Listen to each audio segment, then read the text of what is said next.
All right. Hey, what's going on, movie lovers? I'm Jeff. I'm Kyle. And we are Shut Up, I Like This podcast where we talk about how much we like movies.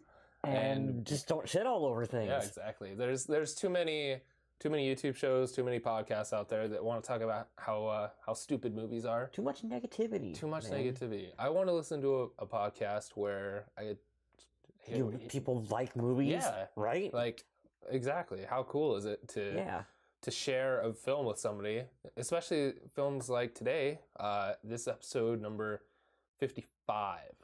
55. And we're talking about Harry Brown, 2010, starring Michael Caine. This is a film I saw right away. Yeah. This was on previews for another small independent film, and I every time you get movies like those for like $1 and you go through and you watch the previews, this was one of them, and I was like, Michael Caine killing people? Sign me up. Yeah. So I saw this like right away, and it's taken me till today to get somebody to talk to about it.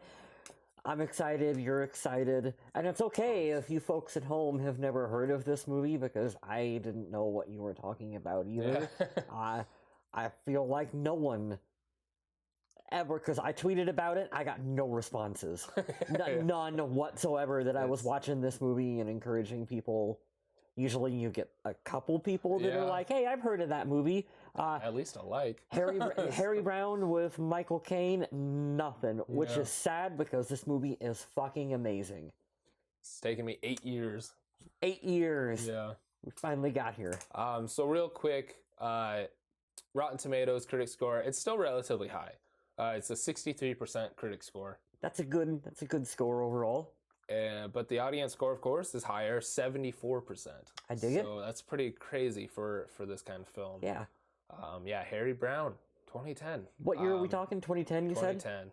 So this is 2 years after Dark Knight. Yeah.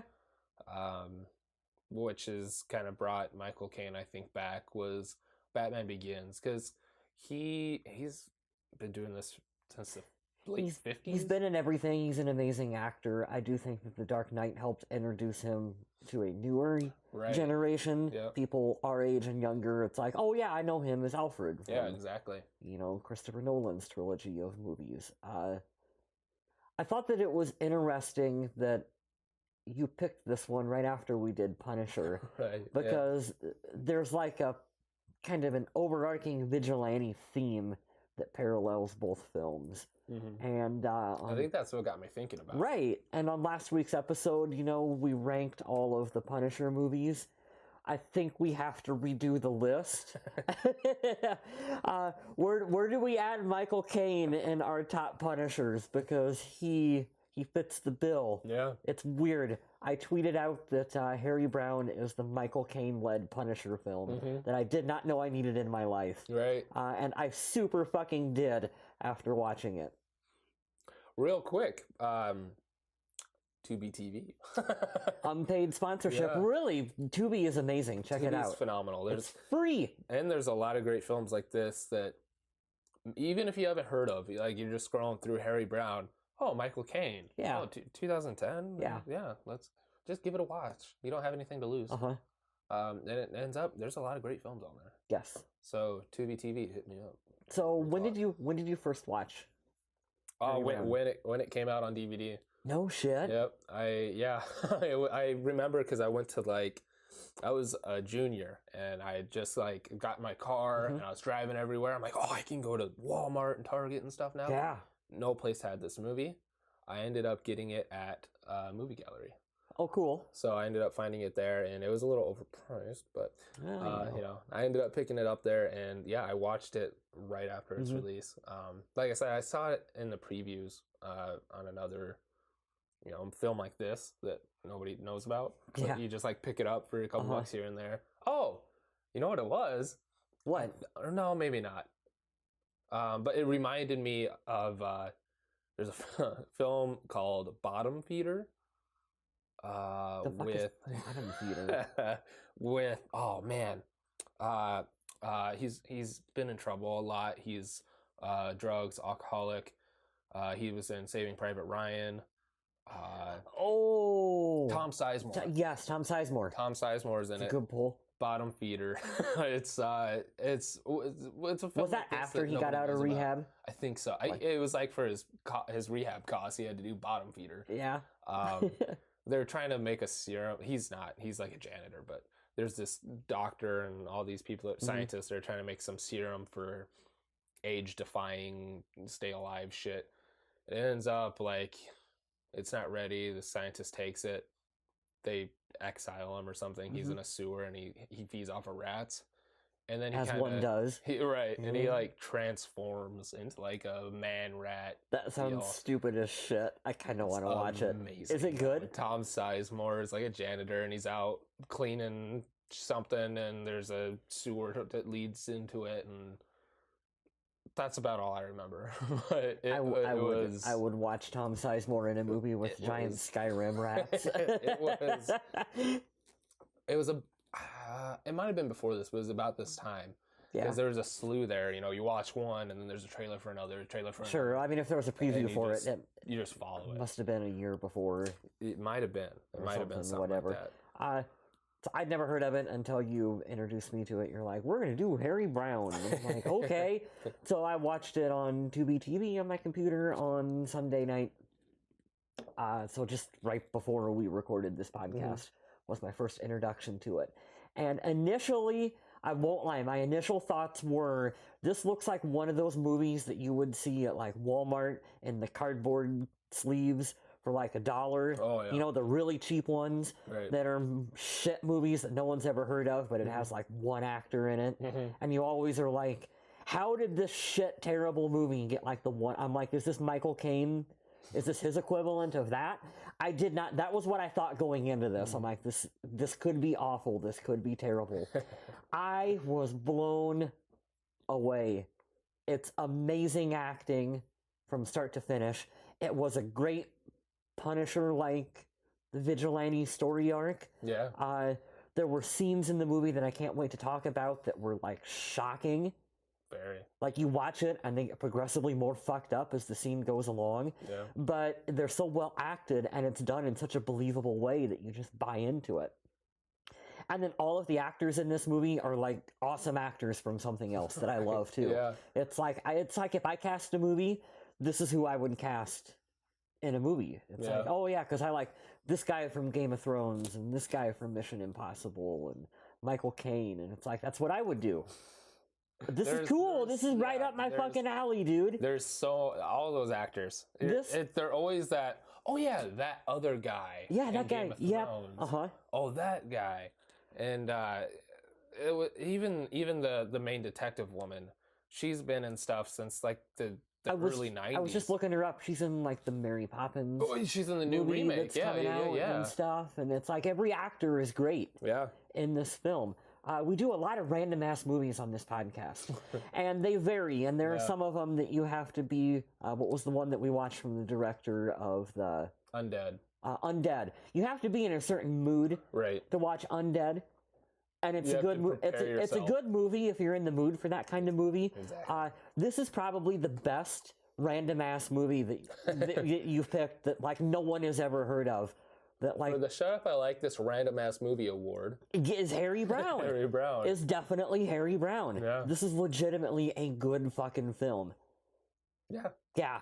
And I'm surprised that I know it's a smaller independent film, and the main guy is Michael Caine, which already it gets rid of a lot of the mainstream audience. But still, for a film like this, I'm so surprised that everybody that I talk to, that I mention this film, has no idea what I'm talking about. Movie lovers, film people. Yeah. And it's just like, they're like, where'd you hear it? And then I have to explain, it started with this and then that. And it was just a weird year for me. And you just watch these weird films. And this is what I got excited for that year. I think my biggest critique is it's that Harry Brown is an awful name for a film. That's just terrible. Like, I don't know, like, what was the example you used of like cool ones of like Jack Reacher? Yeah, Jack Reacher, Jack Ryan. and stuff like that's cool. James Bond, James that's Bond. cool. That's something I would watch. Harry Brown is not a good name for a movie. If they would have named this literally anything else, I liked what I think you were joking, but I like when you said Mr. Brown. I actually wasn't joking. Okay. Like Mr. Brown. I like Mr. Brown. I think because don't they refer to him? Don't the detective refer to him as Mr. Brown when they go to the door? Like, and he's in that plays up on Michael Caine being older, whatever. Usually refer to Yeah, I like that. I think Mr. Brown probably would have done a little bit. Also, I really like the movie Mr. Brooks with Kevin Costner and Kevin Costner, and who's the other guy that plays his alter ego? I can't think offhand, but yeah, I don't know. I'll never think of it. I will on the spot. But they really should have named it something other than Harry Brown. Yeah, because that just sounds cheap. Well, yeah, it's kind of a cheap movie though. Was it? You know what I mean? Like budget wise, I don't even know what would they spend on it. I didn't look. Yeah, but it was a small independent film. The director is Daniel Barber. What's he done? He did a short film called The Tonto Woman that was nominated for an Oscar. And then he went on and did this. And I think he has like maybe one other thing in the works. And that's it? That's it. This is one of those directors that DC needs to just like pluck that would out be of nowhere. Amazing. Like you pick up Harry Brown director, you pluck him and you give him I don't know what, Green Lantern, because I'm wearing a Green Lantern hat today. Yeah, something. Whatever, and you're just like just go for it. It's that just taking somebody and seeing what they can do with a small budget and small a small film, and here, use some imagination. Here's a blank check. It's a very well made movie. Like, it doesn't look low budget. It doesn't look cheap. Like, it looks quality. He gets amazing performances out of Michael Caine and the rest of the actors in the film. Psycho gang members. Yeah, which I hated so much. But that's the idea. You're supposed to hate them. They're just terrible fucking people. Yeah. But, you wanted me to do the cast? Yeah, I think since I got it on usually do the cast, but you're pretty excited about this cast, so I'll let you go through. Yeah, because like I said, like everyone in here is someone that I know from something else. So there's Michael Caine. Obviously, he's the star of the film. I don't got to give you guys a rundown of what Michael Caine has done, other than the word tangerines. You went on a tangent about that on Twitter. Because that's the funniest thing from. Was that The Dark Knight, where he gives the tangerine story? About the Joker, and some men just want to watch the world burn. Some men just want tangerines. The size of rubies, or rubies the size of tangerines. Yeah. So Emily Mortimer, she's the the lead female detective. Yeah. She's the one that you will see upcoming in what was it? Mary Poppins. It was going to be coming out, I think, soon, December, right? Is it December already? I think it's December. She's got another long list of Netflix film Spectral. I want to talk about. It's an interesting film. Shutter Island. She was in there. So I mean, she's done a lot of great stuff, and she's been around. I think it was the early '90s. Yeah. David Bradley, who is, you guys will recognize him from Harry Potter. He was in the Harry Potter series, but he was also showed up in like Hot Fuzz and World's End. Oh yeah, that's right. He's one of old men in the town in Hot Fuzz. Yep, he's one of the Edgar Wright. He's one of his go-to guys that he'll pick up and he'll show up. So immediately, right away, I'm like, who's he in Harry Potter? The janitor guy with the cat. Yep. Fitch, I believe, in Harry Potter. And then so we've got Ian Glenn. He's in Game of Thrones. He's one of the 2 Game of Thrones actors that are in the movie with Ian Cunningham. Liam Cunningham, excuse me, who was in, he's another one of our regulars of the podcast. Game of Thrones, and then he was also in when we did Mummy 3. Oh, that's right. You're talking. He was Mummy 3. He was the pilot. That's crazy. Again, we have this stuff that you don't even meet. Unintentional, reoccurring actors that show up in everything that we do. He was the bartender. Yeah. In this film, in Harry Brown, he's the bartender. Yes, he was the bartender in Harry Brown. And then another great, phenomenal actor, Sean Harris, who was in the Mission Impossible franchise. He plays Solomon Lane, who's like the overarching bad guy in the later films. He pops up in a couple of them. He is the drug dealer. Again, that was a great probably my favorite scene of the movie is that whole big sequence. He's great in Mission Impossible. He's great in... Sorry, there was something else that kind of stuck out with me. Oh, Prometheus. He's in Prometheus. Is he? Yeah. It's been a spell since I've seen Prometheus. Who does he play in? He's one of the adventurers that goes down, and I think he's the one that gets turned into like the zombie thing. God, I don't remember. I loved Prometheus, but I guess I don't remember him. That's one that we might have to do. Yeah, we definitely should. Yeah, there he is. Yeah, he's in Prometheus. Him and Michael Caine are probably the two big actors in the movie that probably have the most solid, believable performances. I love the cast. And then there's a whole bunch of supporting actors that you don't recognize from anything. They're just good. Even like the lead male detective. Like, he just looks like he's been on television or something. It's like you've seen him before somewhere. Yeah, it feels like a really solid cast from start to finish. Definitely. All right. And last thing is the writer, Gary Young. He's had a handful of scripts, but probably most notably is The Tournament. The Tournament is kind of, I would say, like the American version of Battle Royale. It's got a slew of kind of, I can't even, who's the main lead? But they're like big actors, but they're not quite like the A-list. What's it called? The Tournament? The Tournament.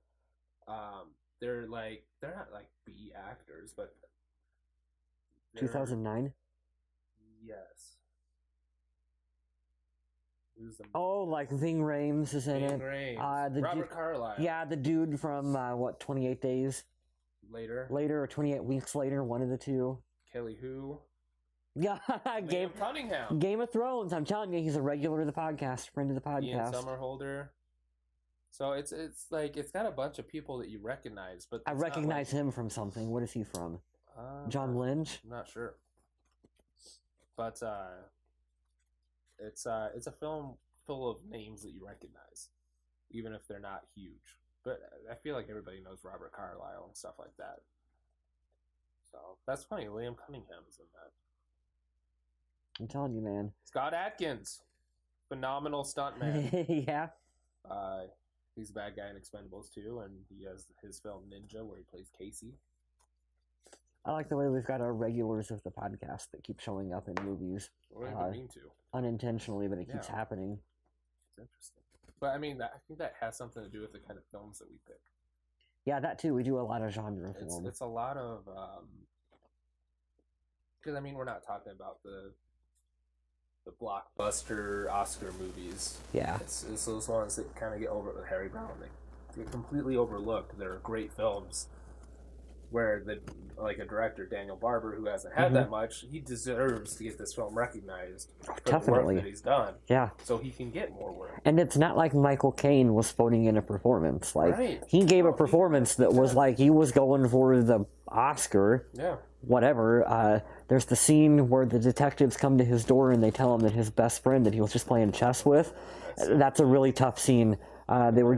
They were just playing chess the day before, and they come to his door and they tell him that he had died. And then after they leave, he just breaks down in tears, and that was difficult to watch because that was like, I don't think there was a cut. Like, Michael Caine just fucking broke down and cried on the spot over his friend, and that was really emotional and really set the tone of the movie. That scene really stuck out to me. Yeah.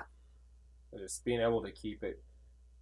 Oh, do you need me to call anybody for you? We can call a social worker, someone to talk to. He's like, I don't need anyone. No, I'm fine. I don't need anybody. And that's just that on a dime switch. Yeah. Phenomenal. Oh. Michael Caine. It's phenomenal. Mm-hmm. So getting into the film, like you said, like it opens up and it's, you know what film you're in for. Yeah. It's extremely graphic. Those druggies riding around, shooting at the woman. Yeah, so the very opening of the film is like recorded on a cell phone. Yeah. With some jackass kids. And where's this movie take place? It's over in Europe somewhere, isn't it? Right. I don't know if they say where, I don't think so. It's not in the U.S. No. But the kids are being jackasses. I imagine in Britain somewhere. Yeah. Yep. What did they do? They're on like a dirt bike? And for some reason, this lady is walking with her kid, pushing her kid in a stroller, and they're just like firing around her. Yeah, just trying to scare her and freak her out, and what do you know? Which was pretty shocking. Which is terrifying. Way to open the film. Yeah. Which is terrifying. And then, before you know it, one of those shots happens to hit her. It hits her, and they kill her. She just drops dead in front of the baby. Like, that's how the film opens, and you're like, Jesus Christ, I don't know if I can watch the rest. Yeah, and then they're like, you get the fuck out of here on their dirt bike, and then they get smacked by a garbage truck or some huge industrial-looking thing. Yeah, they try to cut across the street, and then, there's just a giant fucking truck. Just boom. Yeah. Yeah. That's the beginning. That's what you're in for. Yeah. And you're like, oh, fuck, I don't know if I can stomach this. Yeah. It's just rough. It's a hard watch. Especially,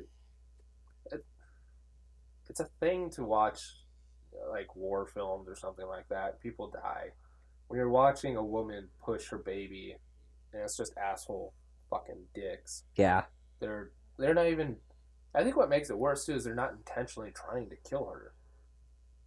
They're just trying to. So there's a really good scene in the movie where Michael Caine is explaining it, and he was like, the difference between war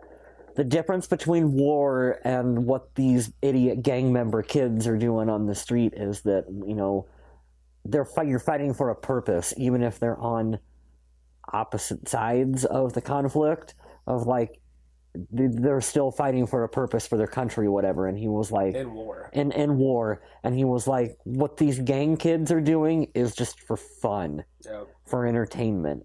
That was and it's a very powerful scene where he was like, essentially saying, there is no logic, there is no reason for what they're doing, they're just doing it to be assholes. Yeah. That's a great one. Yeah. But I thought that was really clever. There's like 3 or 4 times that he just destroys the scene. Like, he just fucking crushes it. Like, throughout the film, it's great, but then there are just those moments. Another moment like that is, we'll talk about it in a minute, after the gun buying scene. And Sean Harris tries taking off and running, and he just fires, and Michael Caine shoots him in the gut. And he walks up to him and he goes, I've seen that before. You're not gonna make it too long. It probably pierced your liver. Yeah. You're probably gonna die here. I've seen a wound like that before. Yeah. And he tells this war story about when they were cut down by sniper fire, and he listened to a man scream and die because they couldn't get to him.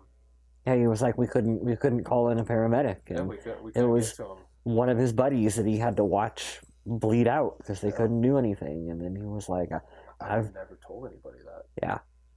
And then he fucking shoots him. Holy shit! This movie is good. Very good. Yeah. Very good. Just thinking, like, it gives me goosebumps. Yeah.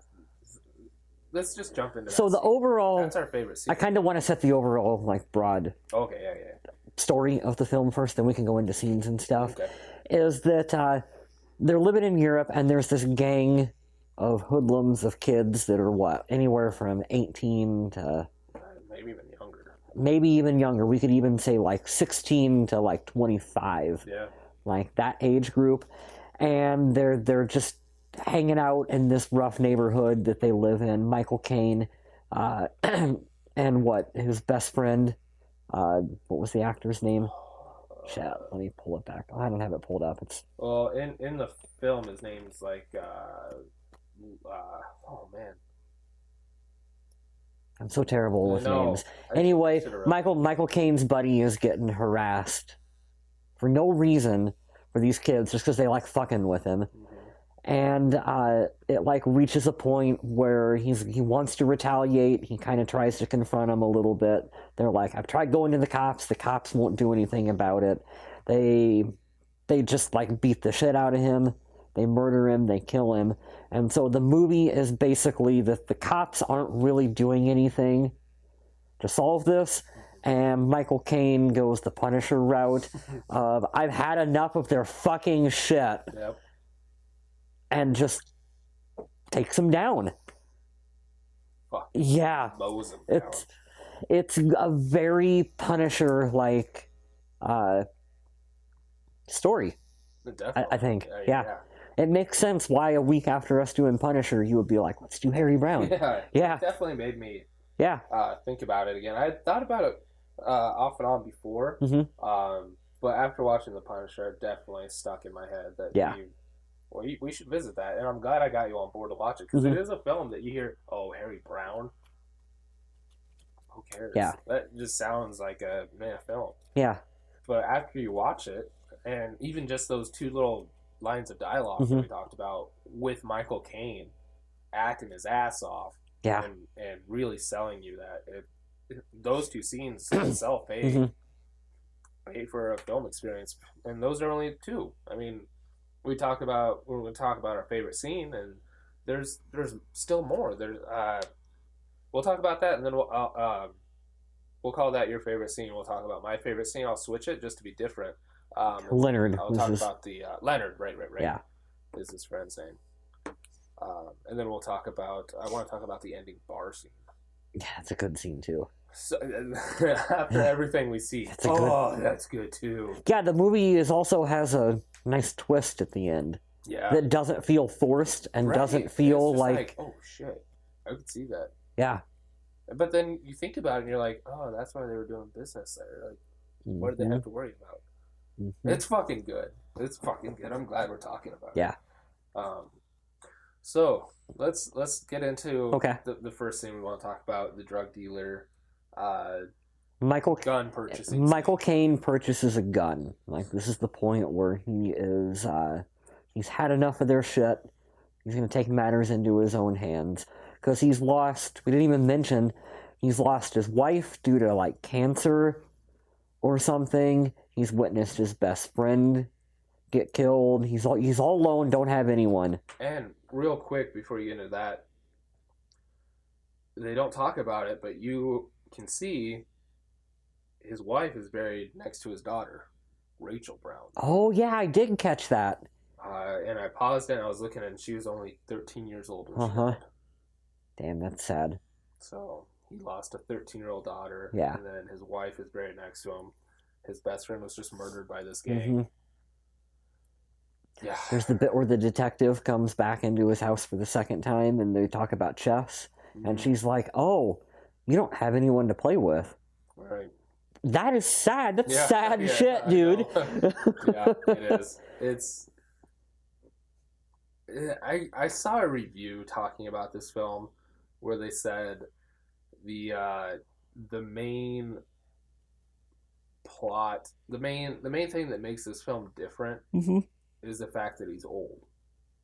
Yeah, I know. It is, but I mean, it's still a good film. But him being Michael Caine, I mean, it's not just because he's old, though. I mean, it sucks, but it does give it an interesting quality that you usually don't see, because a movie like this, you would put Keanu Reeves in it, and then you have John Wick, which is cool. Okay, instead of Harry Brown, okay, we're gonna do John Wick. John Wick, okay. Wife, no, we're gonna do dog. Okay, we'll do both. Both.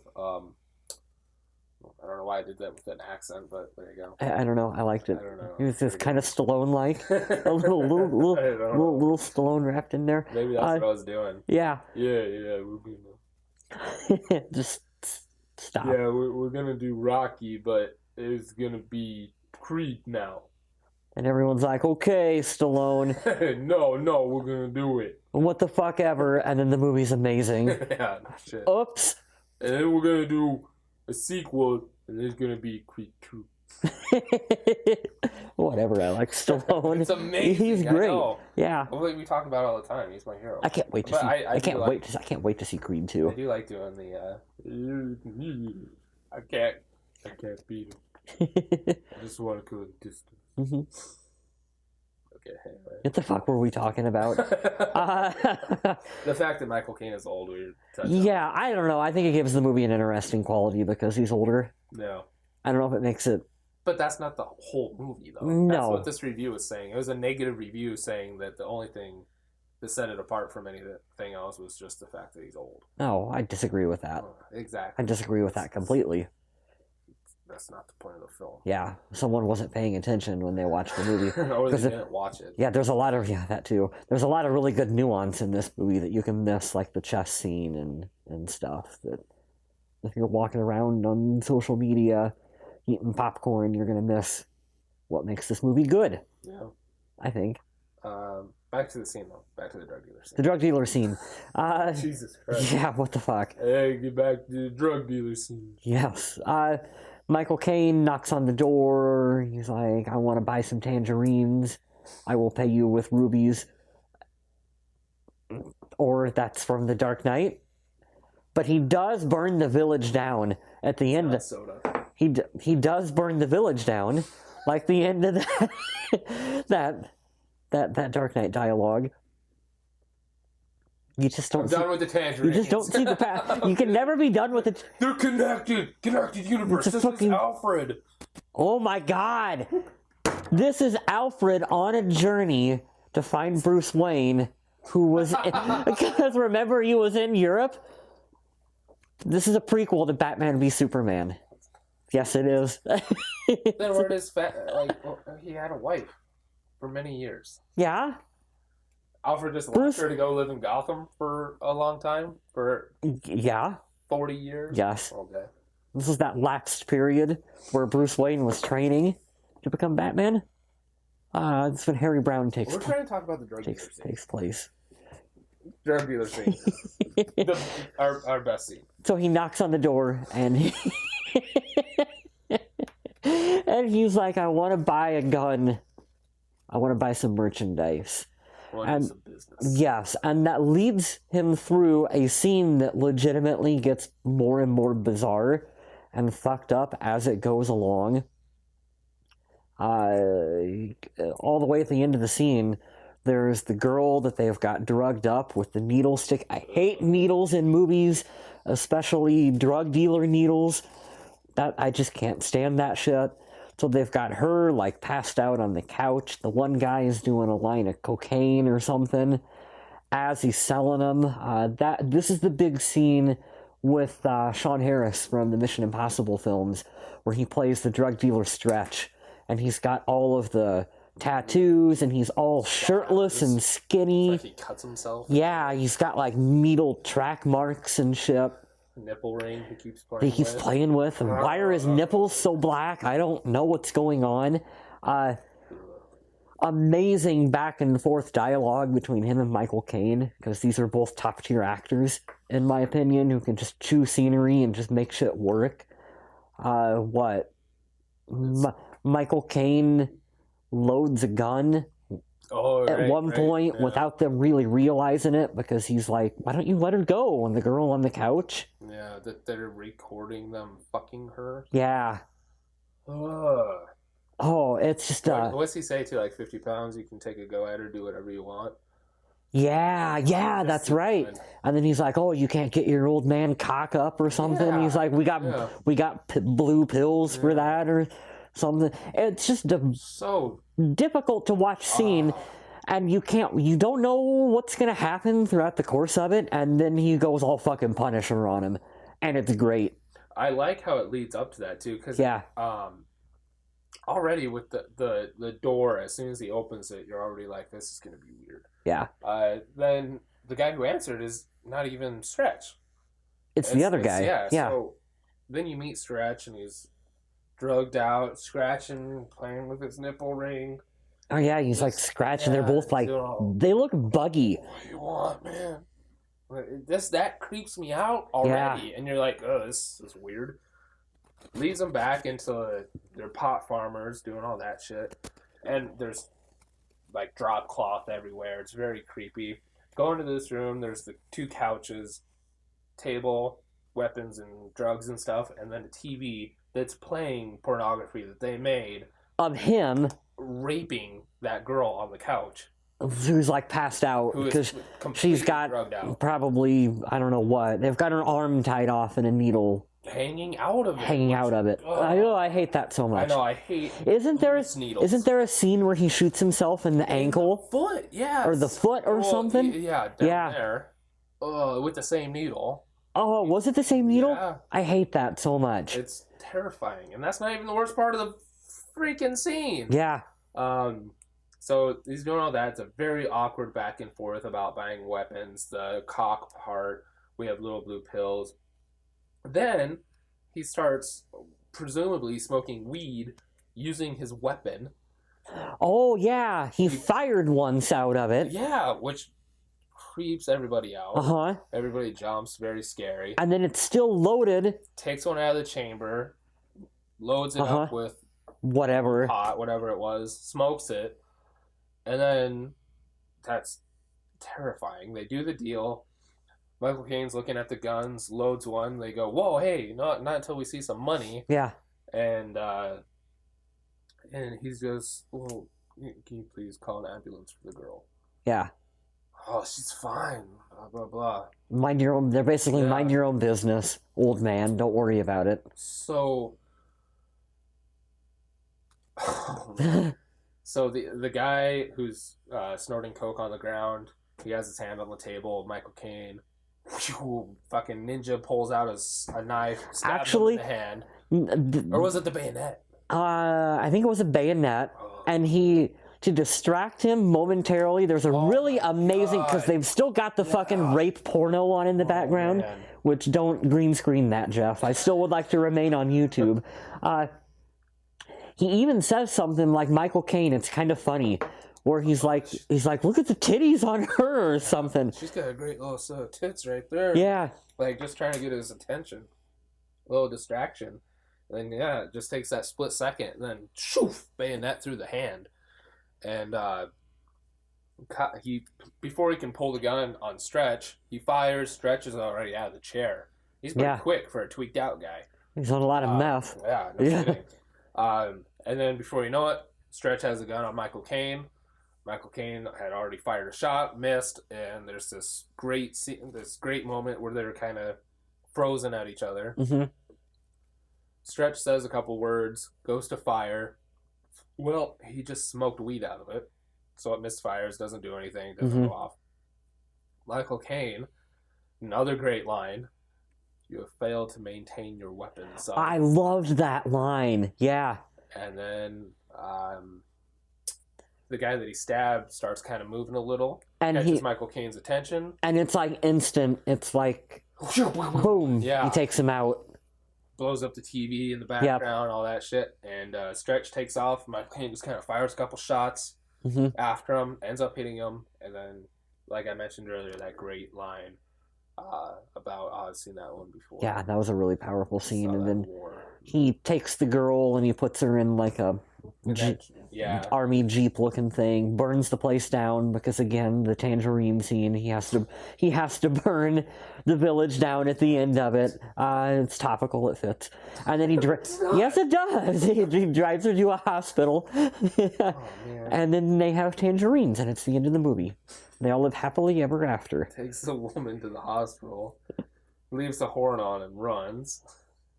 He puts the money in because he found money somewhere along the line. He puts some money in her vest. And then I think he donates the rest of it to like a church Dropbox or something, doesn't he? I was wondering. I think that's what he puts it in. I thought that it was like a church or something that he donated all the money to, which I thought was interesting. And again, one of those character moments that if this was a John Wick film, I love John Wick. I'm just using that as an example.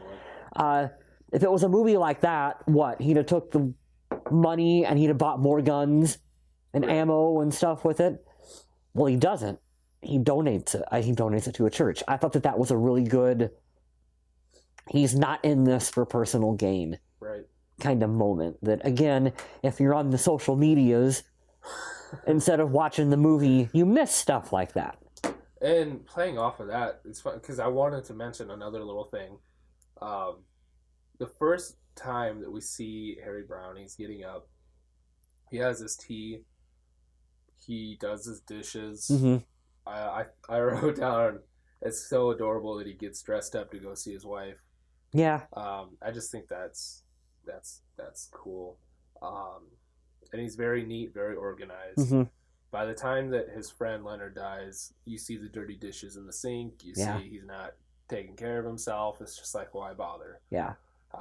It's just little tiny bits that other, you just think are kind of setting shots, kind of setting up the scene. Mm-hmm. It's those little, they're character nuances and growth.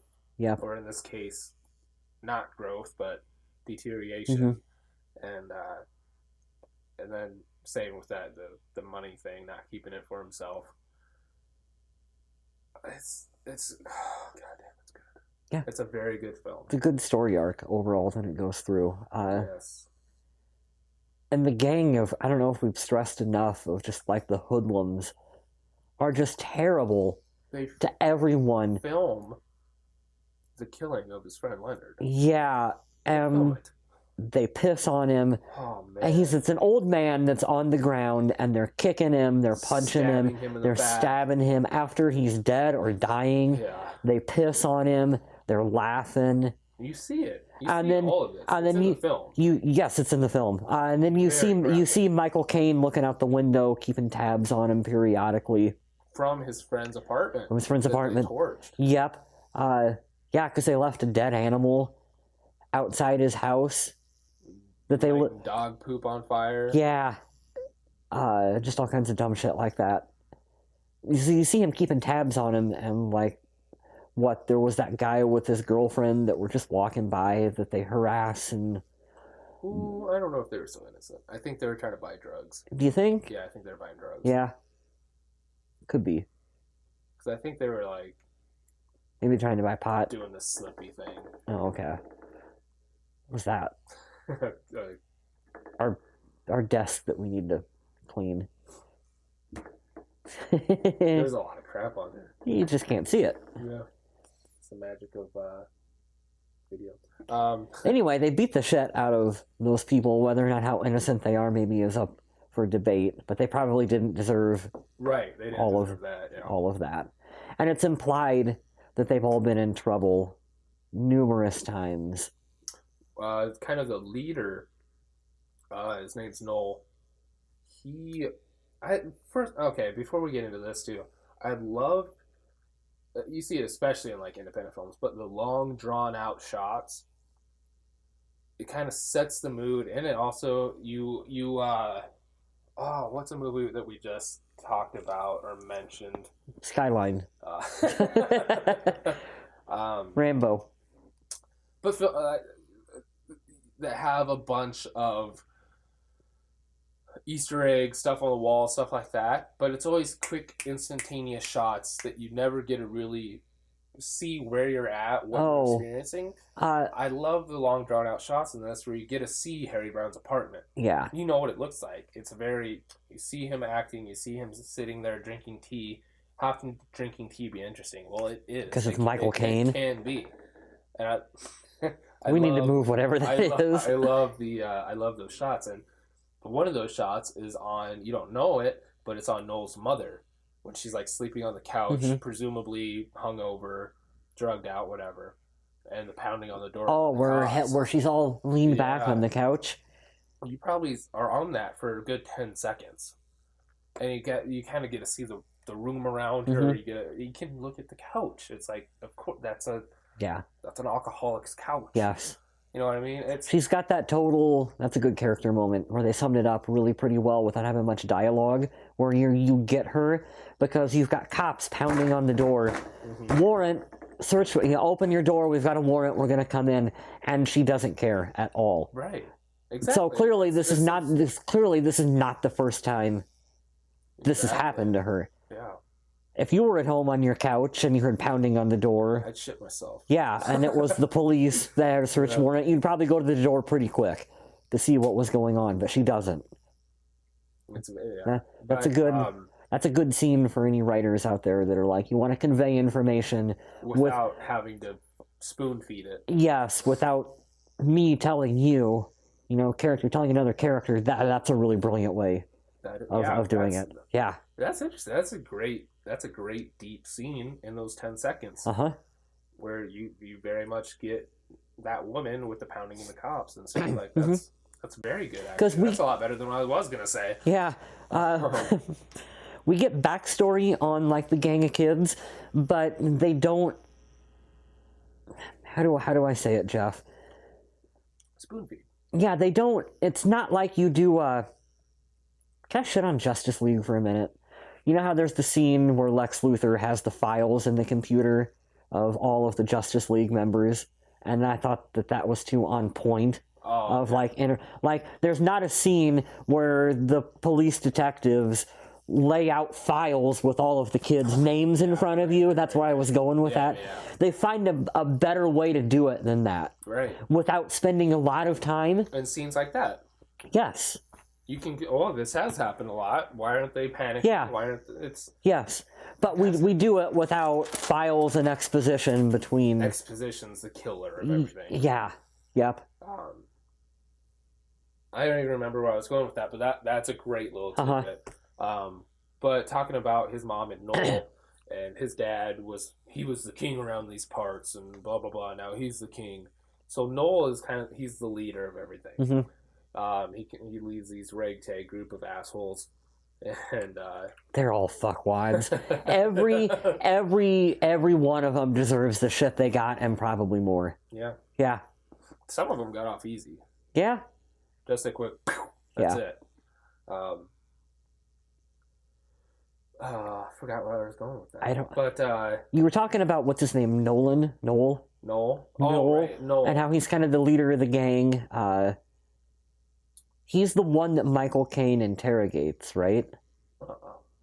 That's the younger kid. Okay, so there are two. I haven't seen this since 2010. Yeah.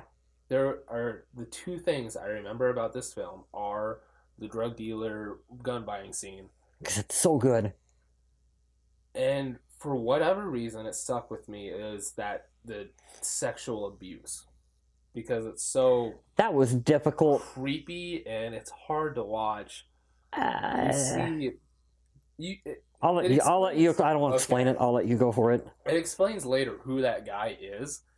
I kind of missed that part. Who was that guy? He was like the big head heroin dealer, and all the money flew through him. He was Noel was in charge of that group, but he was he was the boss of Noel, essentially, telling them what to do. And I need my money, and he supplies the heroin. So he's like the head honcho.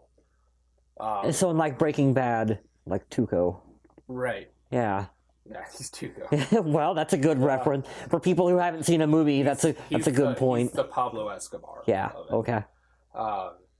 So they're like distributing in that little like walking tunnel.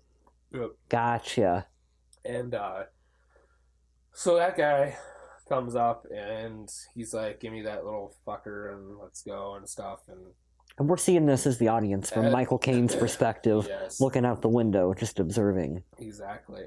And he takes him, and the next thing it cuts to him in his car, and the young boy is performing oral sex on him, and he's being forced into it. Very forceful, and it's very uncomfortable, a very hard scene to watch, but it does pay off immediately. Because that son of a bitch gets a bullet straight to the head from Michael Caine. Just Michael Caine, just as soon as it's over, just... Yes. Boom. And so that was phenomenal. And that's who... Phenomenal. That was phenomenal. I want that on a t-shirt. Phenomenal. Phenomenal. And Harry Brown takes Mikey, something like that. I don't know. he's the one who he interrogates. He's the younger kid Yeah. that you feel a little more like maybe he's been pushed pushed around by the gang. Yes. Yeah. And some more background with him is when he is interviewed by the cops, they mention that he was in foster care a lot and a lot of sexual assault in his past as well. Oh, that's awful. But that's when he's like, oh, I made all that shit up. That's like, he doesn't want to acknowledge it. Just little nuances like that. But he interrogates him. Holy shit, does Michael Caine interrogate him? With, like, some rubber hosing, maybe? I don't know precisely what it is. I think it was just, like a rubber hose. I don't know. But he's whipping the shit out of him with it. In the fucking thigh. Yeah. Like, right above the kneecap, where it's nice and tender, and you give people Charlie horses. Yeah. Whipping him as hard as he can with this rubber hosing right above the kneecap. And that's how he gets some information out of Mikey. But that was kind of one of my second favorite scenes, because I liked the part where Michael Caine was just like, I'm going to shoot you in each kneecap until you tell me what I want, what information I want. The only thing that would have made, because he shoots him at the end of the movie, or the end of the scene anyway, the only thing... Well, after he lures him. Oh, that's right. It does go on a little further. That's right. I thought that it would have been neat.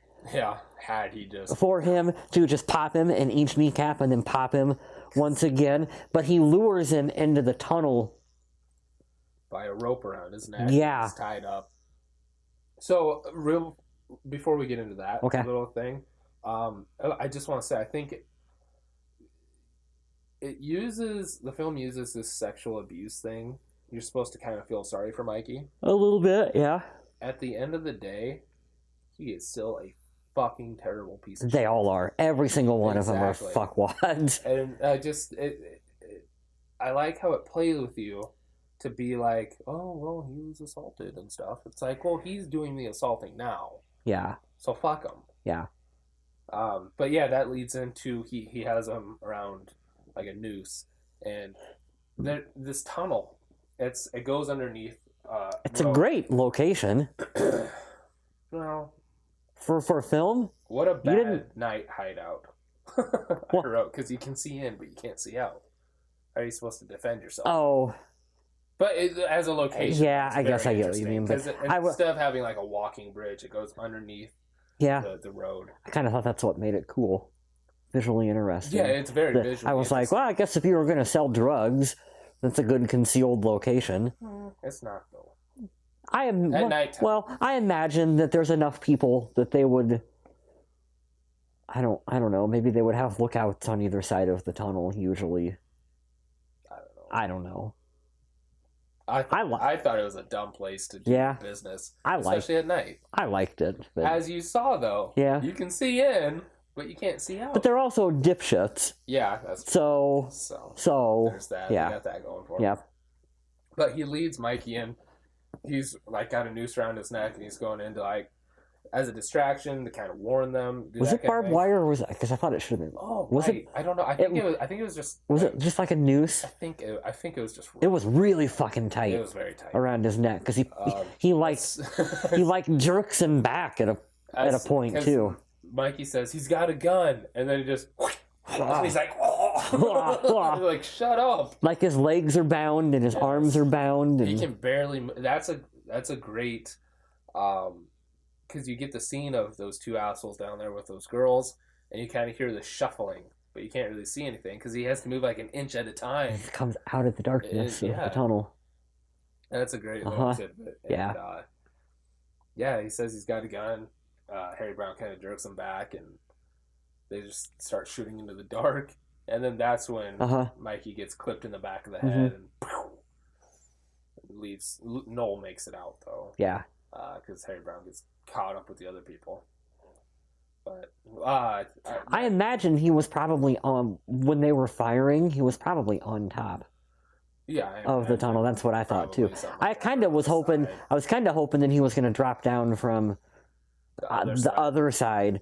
That like you would have sent him in forward, and then he was going to they were gonna fire, and then he was gonna cap him from behind. Right. That would have been kind of cool. Yeah, he's too old to be dropping down now. Yeah, yeah, that's true. I don't know. He gets around pretty well. Yeah. Well, towards the end of the movie when he Yeah. gets shot up and stuff. But... And he has emphysema. Oh yeah, that's right. Our protagonist is sidelined by emphysema. Hey, I thought that was cool because kind of the whole point is like none of the police would think that this guy would do it. Like right? you wouldn't.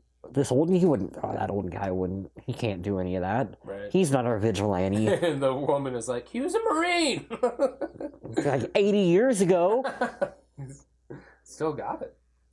He's the hero that Gotham City needed, but not the one they deserved. Michael Caine. After that tunnel scene, though, Noel, oh man, we find out where he's hiding, and that leads into kind of my second favorite scene. So I want to talk about go for it. The ending with the bar. So that leads into the final kind of confrontation in the bar. Mm-hmm. After there's a riot going on, cops are finally like, okay, we're going to do a crackdown on this. They lead out in full riot gear. Yeah. Which, of course, just makes everything worse. It's, I guess, the city does burn down. So all it's just mayhem going on. Kind of a little bit like The Purge. Here at the end, it looked very purgy. A little bit with. Yes, looked very purgy. Which I like. I like the Purge franchise.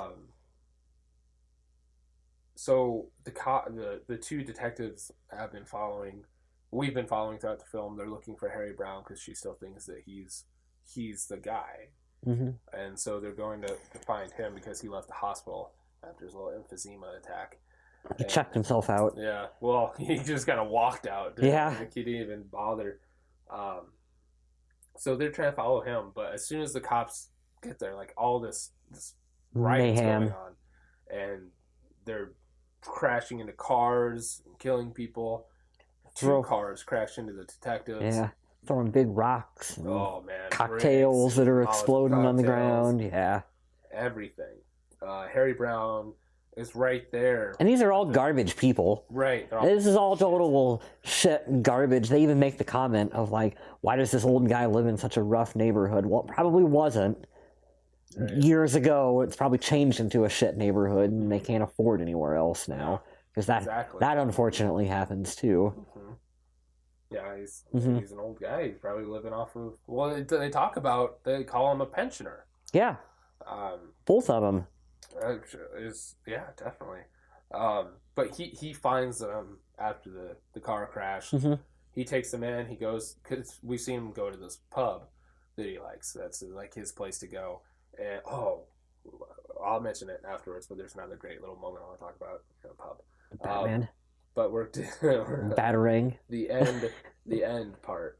So he takes them. He's gonna go hide out in the pub. Mm-hmm. Lays the guy down up against the corner and stuff, and he's fine. He's alive, but I mean he's pretty fucked up. And the woman, I think she's more terrified than hurt. So they're alive. They're well. Mm-hmm. They're fine. And this is where it gets into the twist that is very unexpected. Yeah. We find out because the detective, the lady, mentions that the pub owner is the uncle of Noel. Was it him? It's Ian Glenn. It's Liam. Was Cunningham it him? is the pub owner.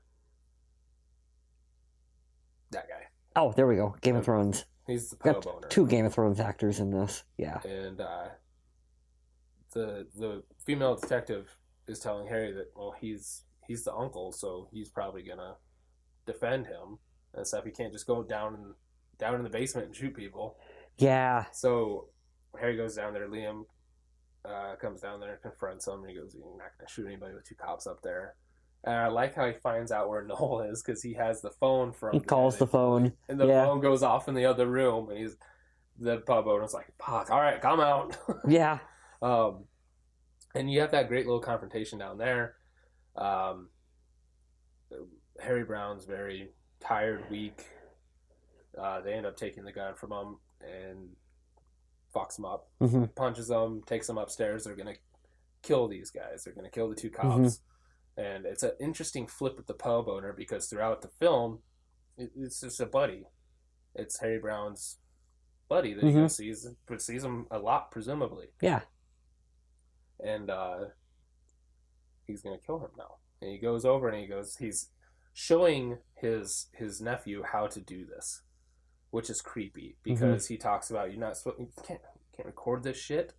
Talks about the phone recording of them killing his friend. Yeah. And he shows them we're going to do it here. We'll throw them outside so it looks like they got caught up in the rampage. So he goes over. The guy is barely alive. The detective, he's alive, but he's fucked up from the car crash. So he just plugs his nose, covers his mouth. And it's a very intense 15, 20... It's a long, drawn-out scene of him just suffocating this guy. Yeah. This is how you do it. No blood, no bullets. It's done. Easy peasy. Lemon squeezy. Yeah. so Noel gets on the female detective and starts choking her. Again, very rough, very hard to watch. Harry Brown has another gun. Of course he does. Has the little snub nose, so he ends up pulling that out of his ankle, his ankle, and shoots Noel in the neck. He's down, and then you have this. This is I think the best part of that end scene. It's very much draws a comparison to Gran Torino, I think. Yeah. With, Eastwood at the end. Yep. So the detective's walkie-talkie, it turns out it's been on. They've been listening, so they're already heading to the pub. He's already shot Michael Caine once. He's laying there. Pub owner guy comes over and he's going to kill him. And Harry Brown goes, go ahead and, do me a favor, do us all a favor and stuff. And then you see the 2 lights on his chest. Yeah. And they've got him. So if he does any quick movements or anything, he's done. And he goes to shoot Michael Caine and they get him. And it's instant. Yeah, because Michael Caine, like you said, he's laying on the ground. He knows. He's like, fucking shoot me. I don't have anything to live for. All my friends are dead. My wife's dead. My daughter's dead. Fucking do it. Yeah. Shoot me. If it'll put an end to all of this shit, fucking shoot me. Yep. And then he sees those 2 dots. And it almost happens. Yeah. But then, no, he gets it at the last minute. How fast it was, that ending. I was like, go ahead, do it. Yeah. I mean, it's a kick. And then, poof, he flies back. And you talk about good imagery in a low-budget film. That's just someone standing off camera with a couple laser pointers. Yeah. Hey, man, it works. Yeah. It was convincing. It was good. I liked it. I dug the end of the movie was very suspenseful. I really liked it. And then I really liked the end scene where you see Michael Caine out of the hospital. And he's looking pretty healthy. And he's looking down that tunnel where all the gang was before. And, the graffiti is gone. It's been freshly painted white. It's clean. And it's open. They're gone. It's like, he did it. Yeah. There's no more crime. It's like he fucking... The Punisher won. Right. He did us all a fucking favor. They're gone. And even the detective acknowledges that. Yeah. And she goes, well, he's going to go kill so-and-so. He's like, so what? Yeah. And it's a British film, so they get away with the word cunt. Yeah. Which probably can't say. I'll have to blur that out. You can say whatever you want. Are you sure? Joe Rogan does. We'll find out. Yeah. We're not Joe Rogan. Yeah, but we're talking about a film too, so I'm quoting the movie. And I'm quoting the movie, but he says, he's a cunt, his dad's a cunt, and before you know it, he'll have a bunch of little cunty babies. Yeah. So what? Do us all a favor. Yeah. God, it's so good. It's a great film. But real quick, the thing I wanted to mention, because we've been running a while, is in the pub, we always see him, maybe having a drink or 2. And he gets fucked up. He gets shit-faced, and even the guy was like, I've never seen you like this. Yeah. And there's this great line where he goes, who's going to say anything? Yeah. It's like, why does it matter if I'm shit-faced? My wife isn't going to yell at me, kid's not That's there. right, because that's also the scene where the homeless guy approaches him that That was the first guy he killed. Yeah, with the knife, because he pulls the knife on him, and he just like he does the really cool flip, and then just like it's a pin. I'm gonna stab you with the pin. I gotta do it for the camera. Where like he flips it and goes back with it. Yeah. Because as he's drunk, he fumbles out, and all his money falls out and shit. And the guy sees. We have to move that. The guy sees it, and he's like, "Oh, I'm gonna get that." So he follows him home. And he goes to pulls out the knife, and he does that cool, Jet Li. And that was the homeless guy who probably witnessed his friend in the subway get murdered, but wouldn't say anything because presumably he buys crack or whatever from the gang of kids or whatever. That's the whole thing that sparks this too. I wonder if that guy hadn't have tried to rob him, if Michael Caine had still gone to buy a gun. I don't know. It's a great movie. I liked it a lot. Couple last few things. You got any trivia? I got trivia real quick. I think I had a quote or two I wanted to say, and then we got to a lot of the good quotes, I feel like. I think so. So talked about you failed to maintain your weapon, son. Talked about the sniper story. A cell phone. When he's interrogating Mikey, and Mikey goes, "It's all on video. We have it on the phone." And Michael Caine goes, "Well, where it's at?" And he picks it up and he throws it back at him and goes, "Make it work." It's just I like that little, too. Like, because he's old. You know what I liked about that scene is that Michael Caine knew that I can fucking give him a phone. He could dial 911, but he won't, or whatever. I guess. Yeah, he's not going. He's not going to. Yeah, he can't. I mean, he's a fucking drug dealer. He just can't. Interesting. We're gonna get a downvote from a drug dealer who's gonna watch this podcast and be like, "These fuckers." So before I do the trivia, do you have any final thoughts? Anything else you want to say? Watch the movie. Harry Brown. Watch the movie. It's on Tubi TV. Yeah. 3. I'm like you. I understand your pain of 8 years of wanting to talk about this movie tough, right? and not having anyone posting on Twitter and not having any interactions because no one knows what this movie is. Yeah. Watch it. This is the definition of a hidden gem that's out there. Definitely. And you don't have to pay a goddamn thing to watch it on Tubi TV right now. Just download it. Sit through like 2 commercials. I think there was 2. I think there was one at the beginning and one in the middle. Yeah. That's it. Yeah, that's it. It's awesome. I love Tubi TV. It's a great movie. Great film. I would just say, I'm glad you understand, because for 8 years... Yeah. Have you seen Harry Brown? Have you seen Harry Brown? You mean Harry Potter? Yeah. No. Oh, yeah, I've seen that. Although it does have an actor in it from Harry Potter. It does. It's beside the point. Yep. Definitely. It's free on Tubi TV. It's the Alfred prequel film. Watch the film. You won't regret it. It's a tough watch. It's very graphic. But if you liked Punisher, if you like stuff like that, you'll like Harry Brown. Because you're rooting for him. Or if you're a Michael Caine fan, you'll like it. Or if you just want to see some Game of Thrones actors, you'll like it. Yeah. Or, just find any little reason to watch it, and you'll like it. Mm-hmm. That's all it takes. It's just that one reason. Yeah. So some trivia real quick. There's not a lot of trivia. And by the way, we've been saying it wrong. It's Sir Michael Caine.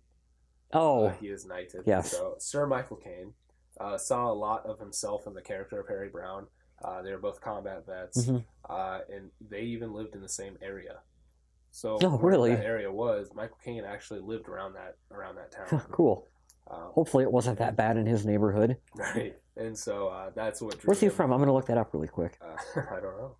That's what drew him to the film was seeing a lot of himself in the character. In the pub, there's a woman doing... Oh, London. Oh, okay. Okay, so the movie probably takes place somewhere in London. His real name is Maurice. Yep. I didn't know that. In the pub, there's a woman singing karaoke. Mm-hmm. She was the unit nurse on the film. So, there's that. And there are 3 people from Game of Thrones. Ian Glenn, who is Jorah Mormont. Yes. Liam Cunningham is Davos Seaworth. Mm-hmm. And then David Bradley is Walder Frey. Oh, yeah. Yep. And there's actors from it. You talked about Sean Harris. He's in a ton of films. Emily Mortimer, she's great. Michael Caine. Yeah, that's right. David Bradley. Yeah, when I mentioned him, of course. Oh, Harry Potter. Of course, Harry Potter. He's and in Game of Thrones. Yeah, Game of Thrones too. Duh. Yeah. And that was pretty much it for trivia. There wasn't a lot about this film. It was originally, not a lot of people talk about this film. Was originally Ben Affleck. Yeah, exactly. And originally, Anthony Hopkins, Morgan Freeman, Robert De Niro, Al Pacino, Sylvester Stallone, Arnold Schwarzenegger were all considered for the role. Yeah. Jet Li. So dumb. But he didn't like the suit. I'm not tall enough. So that is Harry Brown. Definitely check it out. Definitely give it a go. It's free. Tubi TV. Watch it now for free. You'll enjoy it, I think. It's a great, like you said, it is the definition of a hidden gem. Yep. Anything else you want to mention? Next week we are doing Watchmen. I can't wait. Watchmen. I feel like we should have done, like, why is it taking us so long? Because I feel like we've talked about Watchmen before. I'm sure we have. Probably around like our DC month. Zack Snyder, we're both big fans of that. Yes. We just watched the final trailer for Aquaman before we started recording, and I'm super pumped and excited. I can't wait. Yeah, I'll be there. What's December 21st? Yep. We're inching closer, Jeff. We're getting there. We're getting there. Feels like forever. I just think everything about that trailer looks good. Yeah, I'm super pumped to see that. Jason Momoa, more Game of Thrones. Yeah. Yep. And like you said, the kid that they cast is young. Yeah, from that trailer, you see a younger version of Momoa, and I don't know if it's CG or if they actually casted somebody. Does he have a kid? Is this the same thing? Right, as like yeah. He's got 2 girls, I think. Probably with Lisa Bonet. Yeah. So I think that's it. PantheonNetwork.com. Tell them about the YouTube switch. Not switch, but right. So still on YouTube. Last week, I mentioned before Punisher that we're completely getting rid of the audio at December 1st. So December 1st, if you're an audio listener, fuck you. I'm kidding. Don't say that. We're gonna be completely focused on YouTube. So I mean, it's gonna save me some money. It's gonna save me some time, some editing, stuff like that. So it's going to be all on YouTube. You can still listen to us, just listen to us on YouTube. Yeah. And if you want to watch it, obviously still watch it. So December 1st is going to be the cutoff for the audio only. So Libsyn, Stitcher, podcast, all that stuff. It will no longer be up there. But I think our archive, I'll probably put up on the website. Yeah. So I think that would be cool. You'll still be able to listen to all the audio episodes. Yeah. They'll be up somewhere because I have them. You might as well. So that's they'll be good. Somewhere. Yep. And then also, I am going to be putting my podcast as well up on the Shut Up I Like This YouTube page. Mine is going to be audio only, no video.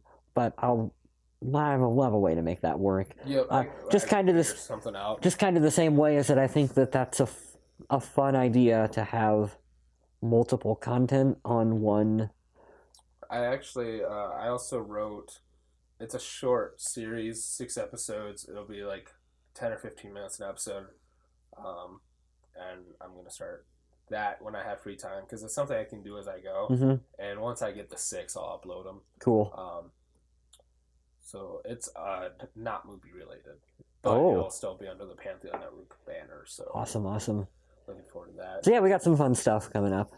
Looking forward to getting some more of the movie trivia too. Yeah. So we had those 2 episodes. They did pretty good. It was fun. It's just getting people in the same room at the same time. It's pretty difficult. Facebook, Twitter at Shut Up I Like This, PantheonNetwork.com. Indie Gamer Magazine you can find on Facebook. Check that out. It's my monthly magazine I do covering independent games. Interviews with their developers having trouble talking today, and it's a great little side gig. So, blah. That was a long discussion. Talked a lot about a movie no one's ever seen. Exactly. Hopefully, this is the one that's gonna get like 2 views. Hopefully, someone watches this movie. If one person watches Harry Brown, that'll make my day. Yeah, please tell us if you do. That'd be great. Yes, I want to know what people think. So, if that's all from you, I think that's all from me. Yeah, you can come back next week and talk some Watchmen. So thank you guys for listening. Thank you guys for watching. This has been Shut Up, I Like This from the Pantheon Network Studio, and we'll see you next week.